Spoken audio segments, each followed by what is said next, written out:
2007, I got a phone call from a friend of mine at Telstra who said, "I've got an AWA Reisz-style microphone for you." I was almost too excited to hope that it might be the microphone used at the opening of the Sydney Harbour Bridge. AWA, Amalgamated Wireless Australia, made a limited number of these microphones. In the 1930s they were considered to be state-of-the-art, and the magnificent thing about this microphone is it has a selection of signatures on top, those of the dignitaries who officiated at the launch of the Sydney Harbour Bridge in 1932. Most importantly, I guess, we've got Sir Philip Game, who was the Governor General. We've got John T. Lang, or Jack Lang, who was the Premier. The other people are important, but the one I'd like to show you is JJC Bradfield, who was the great New South Wales Chief Engineer who designed the bridge.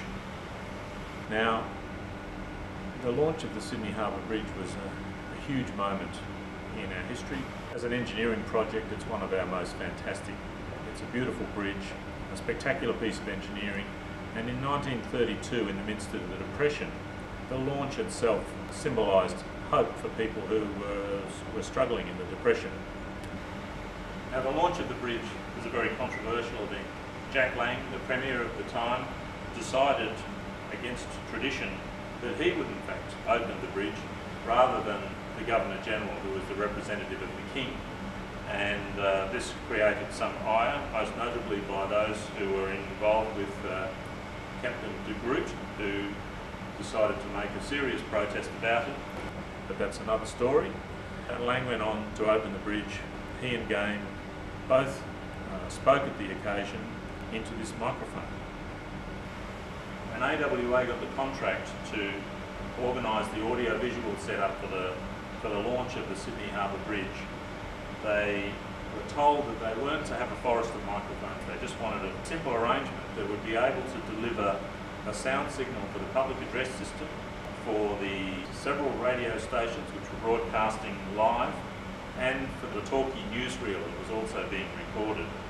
They managed to do the organisation using 3 of these microphones and an amplifier under the stage, and they were able to split the signal and cater to all those requirements.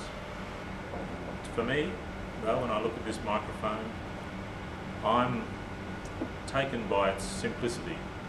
It is a block of marble that's been carved out by Sydney stonemason. It was packed with graphite that was ground in a mortar and pestle in the labs of AWA here in Sydney.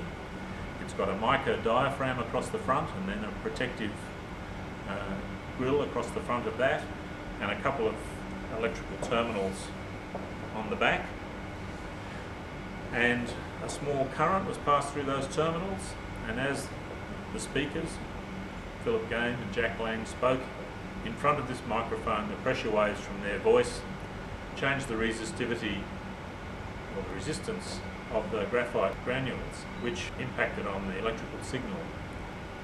Because of this device, because of its capacity, we're able to hear those people speaking today. I have learnt with great pleasure that the Sydney Harbour Bridge has now been completed, and I desire to congratulate my people of New South Wales and all who have been concerned with the planning and construction of the bridge on the successful conclusion of the enterprise.